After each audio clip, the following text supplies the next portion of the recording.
예레미야 51장 33절부터 44절까지 한 절씩 교독하겠습니다. 만군의 여호와 이스라엘의 하나님께서 이와 같이 말씀하시되 딸 바벨론은 때가 이른 타작마당과 같은지라 멀지 않아 추수 때가 이르리라 하시도다.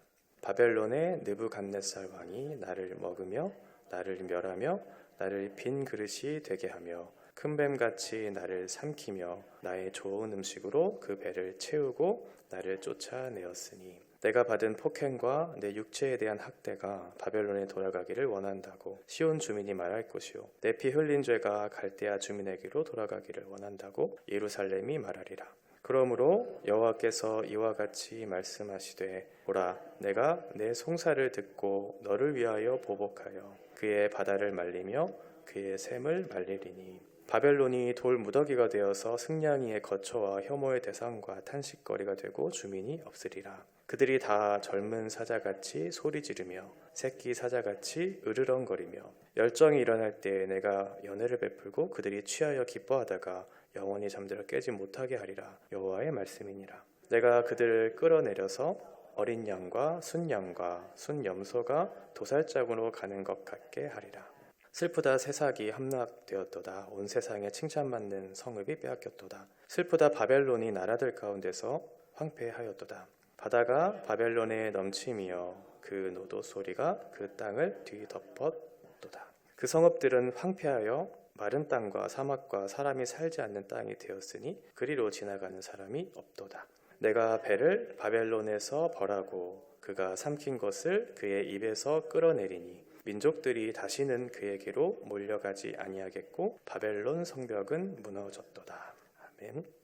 마지막 심판 바벨론의 심판은 마치 최후의 심판을 보는 것 같은 느낌이 듭니다. 오늘 우리가 읽은 본문 안에도 어떤 타작마당이라든지 추수의 때라고 하든지 이렇게 최후의 심판에 대한 그런 메시지, 이미지가 오늘 그려지고 있기 때문에 그런 것이죠. 이 마지막 때, 이런 마지막 때 우리는 어떻게 해야 될까? 하나님께서 오늘 본문을 통해서 우리들이 이 마지막 때를 어떻게 준비해야 되는지를 설명해 주시는 것 같아요. 지금 바벨론 포로로 끌려간 지 70년이 되었고 이제 70년의 포로 생활이 끝마치는 시점이거든요. 그런데 오늘 하나님께서 당신의 심판을 베푸실 때 그의 백성들의 기도를 통해서 일하신다는 사실을 말해주고 있거든요.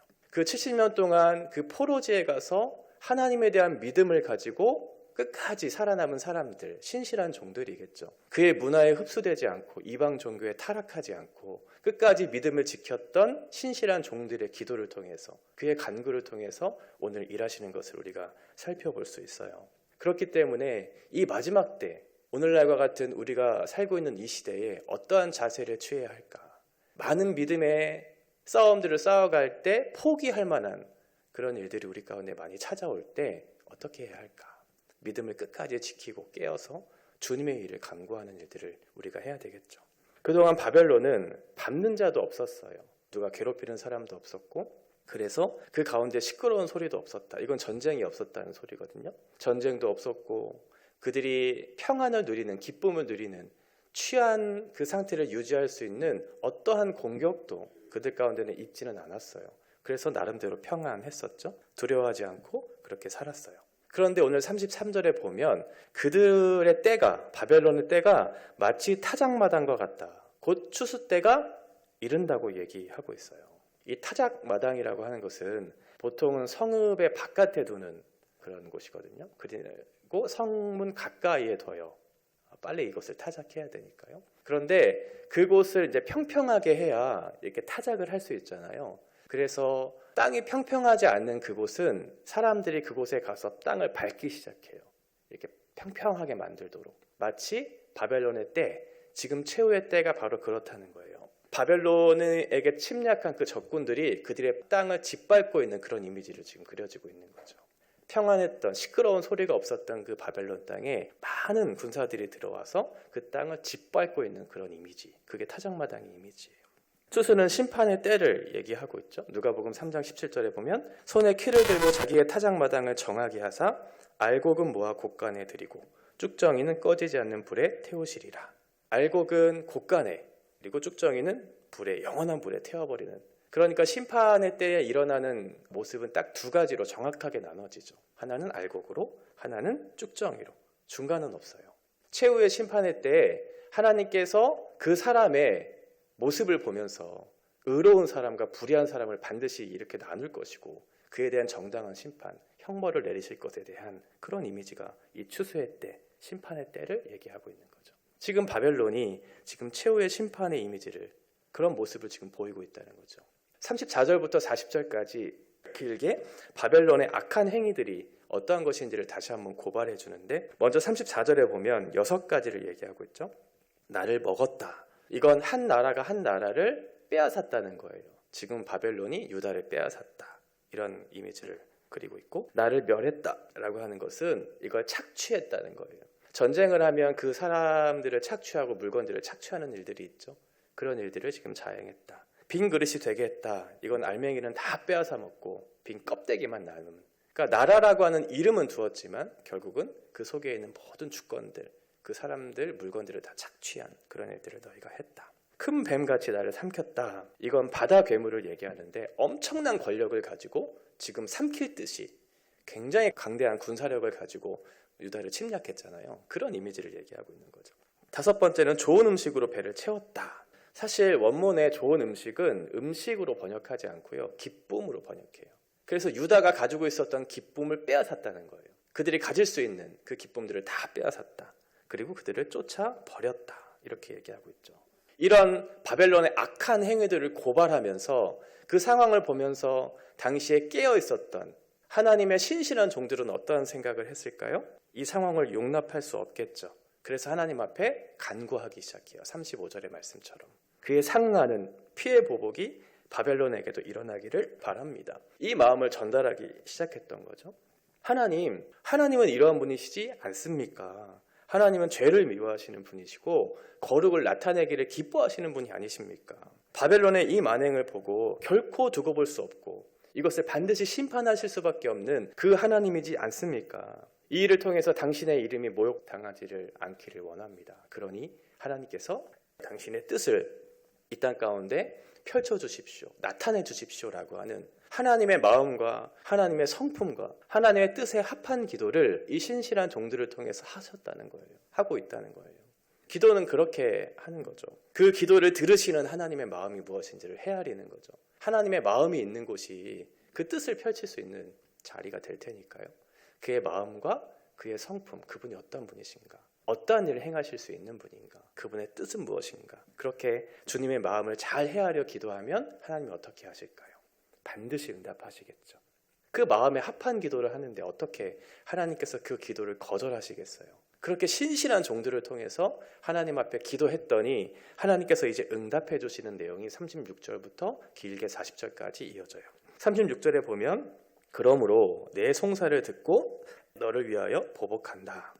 지금 신실한 종들의 기도를 듣고 이제 일하기 시작한다는 거예요. 하나님께서는 우리의 기도를 통해서 일하시기를 기뻐하죠. 사랑하는 백성들이 당신의 마음을 잘 헤아려서 이것이 하나님의 뜻이 아닙니까? 하나님은 이런 분이시고 이것을 원하시는 분이시죠. 그러니까 이 일을 행해 주세요라고 하면 하나님께서 얼마나 흡족하시겠어요? 그리고 그 기도를 통해서 일하기 시작하죠. 보복한다. 이 보복이라고 하는 이 단어 원문에서는 연속해서 2번에 걸쳐서 사용했어요. 보복. 그러니까 하나님께서 너의 보복을 내가 보복할 것이다. 이런 말이에요. 너의 보복을 네가 하지 말고 내가 할 것이다. 너의 기도를 통해서 하나님께서 일하시겠다는 거예요. 정당한 기도. 이 기도에 하나님께서 응답하시겠다는 거죠.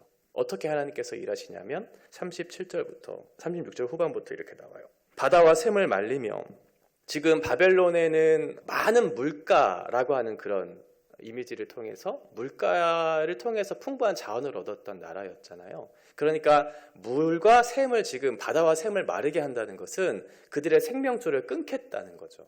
그들이 많은 물을 통해서 풍부한 자원을 얻었는데 이제 그것을 끊겠다, 마르게 하겠다. 그래서 37절 돌무더기는 폐허더미를 얘기해요. 그 물이 마르면 더 이상 자원이 없겠죠? 그리고 척박한 땅이 되기 시작할 거예요. 폐허더미가 되는, 그래서 더 이상 사람이 살 수 없는, 승냥이들이 사는 광야로 내가 만들 것이다. 이렇게 얘기하죠. 물이 없으면 사람들이 살 수 없고 광야 같은 곳에서 사람이 살 수 없으니까. 그러면 하나님께서 물을 마르게 하시고 사람이 살 수 없는 이 일을 행하시면 어떻게 해야 되겠어요? 정신을 차리고 돌아와야 되겠죠. 그런데 바벨론은 그 일을 당하고서도 정신 차리지 못하는 모습을 보여요. 38절에 보면 상황 파악을 전혀 못하고 있죠. 사자들처럼 거만하게 소리를 지르고 으르렁대고 있어요. 자기가 지금 어떤 현실에 처해 있는지 몰라요. 하나님께서 물을 마르게 하시고 그 땅을 척박하게 하실 것을 지금 얘기하고 있는데 사자들처럼 거만하게 여전히 힘이 있는 것처럼 으르렁거리면서 얘기하고 있죠. 39절에 보면 열정이 일어날 때, 이건 자기네들이 망하는 줄도 모르고 지금 흥분하고 있는 그때를 얘기하고 있는 거예요. 그러니까 지금 자기들이 가지고 있었던 힘을 가지고 잔치하고 그 술에 취해서 살았던 바벨론이 그걸 깨닫지 못하고 그들의 연애를 베풀고 있어요. 이 말은 그들을 위한 연애를 베풀고 있다 이 말이에요. 심판의 때인데 아직 정신을 못 차리고 있는 거죠. 마치 벨사살 왕이 술에 취해서 그의 방백과 모사들이 술에 취해서 함께 멸망했던 것처럼 지금 바벨론도 술에 취해서 영원히 잠들어 깨지 못하도록 할 것이다. 영원히. 이건 영원한 심판을 얘기하는 거죠. 최후의 심판은 더 이상 기회가 없어요. 그때 내가 잘못했다고 내가 후회한다고 해도 다시 기회가 없는 최후의 심판. 그때 영원히 잠들어 깨지 못하도록 할 것이다. 이 방자한 세상을 보라. 이 마지막 때가 가까울수록 사람들은 세상의 쾌락과 향락에 취해서 살아가죠. 꼭 지금 같아요. 많은 사람들이 마치 세상이 끝나지 않을 것처럼 자기의 인생이 영원할 것처럼 살아가죠. 돈과 마약과 섹스에 빠져서 그 쾌락에 빠져서 자기가 어디로 가는지를 모르고 비틀비틀 술에 취한 채 옳게 분별하지 못한 채 그렇게 살아가는 그들의 모습. 그런데 그들의 실상은 그렇게 살 수 있는 실상이 아니에요. 으르렁대면서 열정을 토해내면서 뜨겁게 타오를 그때가 아니에요. 그들은 40절과 같이 사자와 같이 부르짖겠지만 실제로는 도수장으로 끌려가는 무력한 존재, 얌과 염소와 같다는 거죠. 스스로는 사자와 같이 으르렁대면서 소리를 지르면서 나는 영원히 망하지 않을 것처럼 그렇게 술에 취해서 비틀비틀 겉으로 용감한 척하지만 실상은 도수장으로 끌려가는 죽음을 기다리고 있는 연약한 양과 염소와 같다. 너희는 그러한 존재다.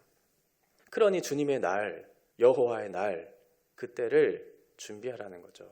그때는 도둑이 오는 것과 같이 급하게 올 것이고 미리 예고하고 오는 것이 아니라 하나님께서 급하게 올 때 당황하지 말라고 얘기하죠.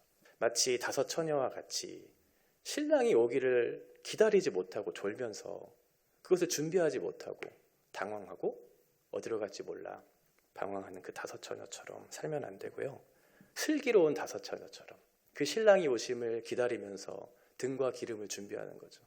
그리고 신랑이 혼인잔치에 초대했을 때 기쁜 마음으로 그 등과 기름을 들고 그 혼인잔치에 들어가 천국의 잔치에 참여하는 거죠. 그래서 우리는 늘 말씀과 기도로 깨어 있어야 해요. 말씀과 기도로 깨어 있지 못하면 그 최후의 때 하나님께서 이 땅에 오실 때 우리는 당황하고 두려워하죠. 그 심판의 때 바벨론의 최후 모습이 41절부터 44절까지 이제 그려지고 있어요. 41절에 보면 새삭, 이건 바벨론의 또 다른 이름을 얘기하죠. 이미 25장에서 한번 언급했던 내용인데요. 바벨론을 새삭이라고 얘기해요. 슬프다, 슬프다. 어찌하여 바벨론이 함락되었는가. 슬프다. 이건 죽음을 애도하는 그런 표현이거든요. 지금 바벨론이 망했다는 거예요. 어찌하여 바벨론이 망했는가. 세상에 칭찬받는 강성한 나라가 하루아침에 허무하게 힘을 잃고 무너지는 그 모습을 보면서 세상 사람들이 말하는 거예요. 어찌하여 바벨론이 망했는가. 아무도 예상하지 못했어요. 바벨론이 망할 수 있다고? 아무도 예상하지 못했던 그 일이 일어나니까 당황하며 놀라고 있는 거죠. 그 사람들이 부러워했던 게 뭐예요? 바벨론의 강성한 그 모습을 보면서 부러워했잖아요. 그건 내가 그 나라가 되기 위한 노력을 했다는 거예요. 내가 인생을 걸고 내 힘을 다해서 그렇게 살기를 추구했던 저 나라의 결말이 저렇구나, 저렇게 처참하구나 라는 것을 보면서 절망하는 거죠. 슬프다. 바벨론의 그 모습을 보면서 단순히 그 사람들이 불쌍해서 오는 게 아니고 내가 추구했던 삶의 결말이 저렇다는 걸 알고 절망하는 거예요. 그러면 나도 저러한 상태에 빠지겠구나라는 것을 깨달았던 거죠.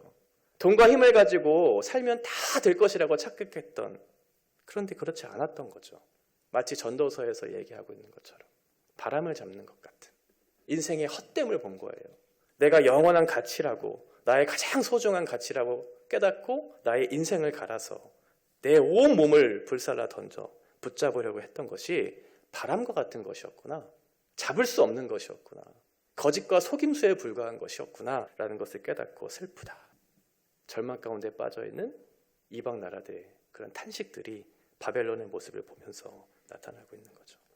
하나님께서는 42절에 보면 저항할 수 없는 태풍, 해일과 같은 엄청난 위력으로 심판하시죠. 누구도 벗어날 수 없는 그런 강력한 심판. 그 결과 43절에 아무것도 남지 않아요. 풍부한 자원에 그 향락에 취해 빠져 있었던, 떵떵거리면서 잔치를 베풀면서 살았던 그 바벨론의 땅에 물이 없어서 사람이 한 명도 살 수 없는 척박한 땅이 되었다. 이렇게 얘기하고 있죠. 이게 바벨론 최후의 모습이에요. 왜 이런 모습이 그려졌을까요? 반복해서 예레미야는 얘기하고 있지요. 그들이 우상을 섬겼기 때문에 그래요. 그 결정적인 이유가 44절이에요. 그들이 섬긴 신, 벨신을 섬겼기 때문에. 하나님께서는 이스라엘 역사 가운데 우상을 섬긴 민족들을 한 번도 심판하지 않은 적이 없었어요. 그러니까 우상을 섬기는 최후의 결과가 어떠한 것인지 성경은 날마다 얘기하고 있었죠. 그 진노의 잔을 쏟으시면서 당신의 정의가 무엇인지를 반드시 나타냈던 일을 하나님께서 한 번도 빠짐없이 그렇게 모습을 보여주셨죠. 이 시대 우리가 망하는 이유가 무엇일까요? 똑같아요. 우상 때문에 그래요. 사람들이 망하는 이유는, 세상의 슬픔 가운데 빠져 있는 이유는, 절망 가운데 빠져서 탄식하고 있는 이유는 우상을 섬기는 일 때문에 그래요. 돈의 노예가 되고, 성공의 노예가 되고, 자식의 노예가 되어서, 바람을 잡는 일의 노예가 되어서 그렇게 삶을 살다 보니까 어리석은 자신의 모습들을 발견하기 시작했던 거죠. 지금 바벨론은 벨을 섬기기 위해서 온갖 재물들을 그들에게 바쳤어요. 왜냐하면 그들이 원하는 것을 얻기 위해서 재물을 바쳤죠. 그것도 하나님 앞에 진노를 당해야 할 그런 모습이었지만 이 사람들은 자기만 그런 게 아니에요. 여기에 보면 열방이 다시는 그에게로 흘러가지 아니하겠고, 이 말은 열방들을 불러다가 벨에게 재물을 바치도록, 절을 하도록 지금 종용한 거예요. 자기만 섬긴 게 아니고 이방 사람들까지 와서 다른 사람들까지 우상을 섬기도록 부추기는 일들을 했었죠. 그러니 하나님께서 그 이 바벨론의 모습을 보면서 얼마나 화가 나셨을까요? 자기만 죽는 게 아니라 다른 사람들 끌어다가 함께 죽이는 일들을 하고 있었어요. 하나님께서는 마지막 추수의 때에 가감없이 당신의 뜻을 이루시죠. 근데 두 가지였어요. 하나는 바벨론 포로 기간에 그 절망적인 상황 속에서도 믿음을 지켰던 신실한 종들, 그 신실한 종들의 탄식, 하나님의 마음을 알고 그분의 성품을 알고 그분의 뜻을 구했던 그 신실한 종들의 간구를 외면하지 않으셨고, 그들의 신원을 하나님께서 붙들어 주셨죠. 그러나 깨닫지 못하고 건방을 떠는 세속 권력들, 이 권력들은 다 무너뜨렸어요. 우리가 말씀 앞에 늘 겸손하게 깨어 있어야 할 이유죠. 하나님의 심판은 너무나 정확하고 한 번도 실패가 없었던, 그렇다면 우리는 어떻게 삶을 살아야 할까요? 우상을 섬기는 자들을 하나님께서는 단 한 번도 심판하지 않으신 적이 없어요. 그러면 마지막 때를 살아가는 우리들에게 있어서 다시 한번 교훈을 주시는 거죠. 너희는 어떻게 살아야 하는가? 하나님의 말씀 앞에 깨어서 그 말씀에 순종하면서 삶을 살 것인가? 아니면 바람을 잡는 것 같은 그런 헛된 거짓 속임수에 빠져서, 쾌락에 빠져서, 술에 취해서 돈의 노예가 되어서 살 것인가? 하나님은 오늘도 우리들에게 선택을 얘기하고 있어요. 늘 말씀 앞에 깨어서 하나님의 뜻에 순종하는 그런 거룩한 삶 살아가시기를 바랍니다. 기도하겠습니다. 바벨론의 때가 마치 타작마당과 같고 곧 추수 때가 이른다고 하였습니다. 정신을 못 차리고 향락을 즐기며 정신을 또 못 차리고 사자가 으르렁대는 것이 꼭 지금과 같습니다. 깨닫지 못하고 건방을 떠는 세속 권력이 무너지는 그 역사를 보면서도 마치 이것이 영원한 것인 것처럼 생각해서 바람을 잡으려는 시도를 그치지 않는 어리석은 모습이 꼭 우리들의 모습은 아닌지 다시 생각해 봅니다. 자비로우신 주님, 70년 포로 생활 중 끝까지 믿음을 지킨 신실한 종들이 주님의 마음을 헤아려 간절히 기도했던 것처럼 우리도 깨어 주님 오심을 준비하는 지혜로운 자들 되게 하여 주옵소서.